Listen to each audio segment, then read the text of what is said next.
mission. Merci Sylvain. On va retrouver Héloïse. On parlait du loup. Héloïse, vous n'êtes pas avec le loup ce matin, vous êtes au labo d'Orléans. Vous nous faites découvrir ce laboratoire qui est né en 2015 notamment. On découvre avec vous tout ça ce matin. Oui, Charlie, on est dans l'Industrie Lab. Je suis avec Philippe, c'est vous qui êtes à la tête de ce lieu un petit peu étrange quand même. Pas étrange, bonjour. Bonjour. Non, c'est un lieu où on peut faire plein de choses. Alors justement, qu'est-ce qu'on fait ici ?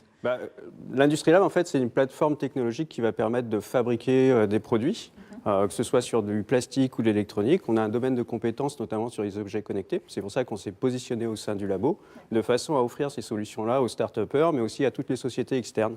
Donc on travaille avec tous les outils numériques qu'on peut avoir aujourd'hui à notre disposition. Ça veut dire quoi ? Imprimante 3D. Voilà, les imprimantes 3D comme on a ici. On travaille avec de la coulée sous vide, on travaille avec des fraiseuses couleurs numériques, des découpes laser, on travaille avec plein d'objets du numérique. Ouais, tout un tas de machines que je ne connais pas mais qui ont l'air très performantes. Ça paraît très barbare, en fait ça l'est pas du tout. Justement, la compétence numérique permet en fait à tout à chacun de faire fichier imprimé et de réaliser un objet.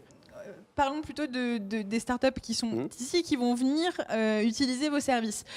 Elles viennent, elles utilisent ce qui est là ou vous les accompagnez ? Comment ça fonctionne ? On fait les deux en fait. Ouais. Évidemment, au départ, il faut les former. Donc c'est pour ça qu'on a créé un centre de formation dédié justement à l'apprentissage et l'usage des outils du numérique, donc les impressions 3D ou plein d'autres choses. Mais surtout, en fait, on va aider les personnes à devenir utilisateurs de ces technologies-là et ensuite être capables d'intégrer ces technologies-là dans leur propre développement de produits. Comme on a fait avec notamment Mathieu. On va aller le voir, Mathieu. En fait, vous, qu'est-ce que vous lui avez apporté à Mathieu ? Vous lui avez dit, tu as un projet de capteur, c'est ça ? C'est un projet de capteur. On va t'aider à le matérialiser, en fait, c'est ça ?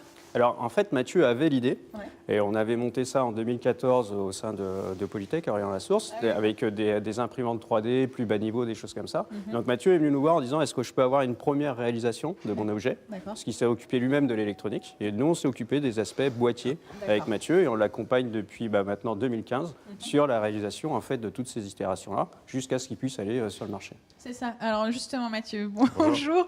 Expliquez-nous un petit peu. Alors, vous êtes spécialisé dans le carburant, c'est ça ? C'est ça. En fait, J'équipe, c'est une solution de gestion du poste carburant qui s'adresse surtout aux entreprises transport, BTP et agricoles. Et l'objectif, en fait, c'est de permettre pour quelques euros par mois par véhicule d'optimiser et de sécuriser le poste carburant. Donc, clairement, en fait, l'objectif, c'est d'éradiquer les 60 millions de litres de carburant qui sont volés chaque année en France. D'accord. Et donc là, expliquez-moi tous les deux, là, qu'est-ce qu'on a sous les yeux ? Alors ça, c'est le boîtier fini commercialisé parce que vous en êtes là aujourd'hui. Oui, en fait, effectivement, ce boîtier-là, c'est celui qu'on commercialise aujourd'hui. Mais par contre, pour arriver à ça, il a fallu passer beaucoup d'étapes. Oui, je me doute. S'appuyer sur Philippe et l'Industrie Lab notamment pour pouvoir avoir un produit qui soit qualitatif, qui soit aux normes aujourd'hui demandées pour pouvoir commercialiser ce produit et qui puisse être fonctionnel et opérationnel. En fait. Donc c'est quoi tous ces petits boîtiers qu'on a là ? En fait, c'est plein d'expériences que vous avez faites avec lui ? Plein d'itérations, enfin, j'appelle ça plutôt comme ça. Itérations. Voilà, c'est à chaque fois le produit, il faut le faire grandir en fonction de la maturité aussi de l'entreprise et des besoins du marché. C'est-à-dire qu'on imagine toujours une solution et puis quand on va se confronter à son marché, on va nous dire le rouge c'est bien mais je préfère noir par exemple, des choses comme ça.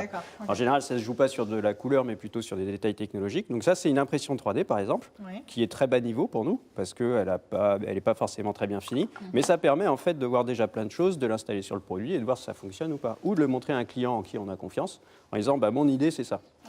La problématique, c'est que là on en est sur l'idée. C'est-à-dire on voit que ce n'est pas un produit.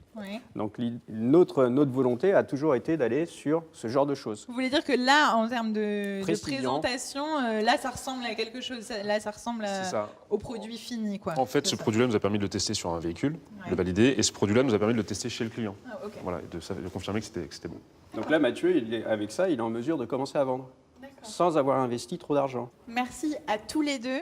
Je précise que l'Industrie Lab, derrière l'Industrie Lab, c'est une association et que, on l'a dit, il y a un centre de formation, mais il y a aussi, vous accueillez aussi des particuliers pour accompagner aussi des projets. Et évidemment, on ne peut pas en parler pendant des heures et des heures, mais ce serait peut-être l'occasion. Si, ce serait bien. Ce serait bien. Bon, je crois qu'on a invité Philippe avec grand plaisir. Voilà. Vous pouvez faire un direct chez nous quand vous voulez. C'est gentil.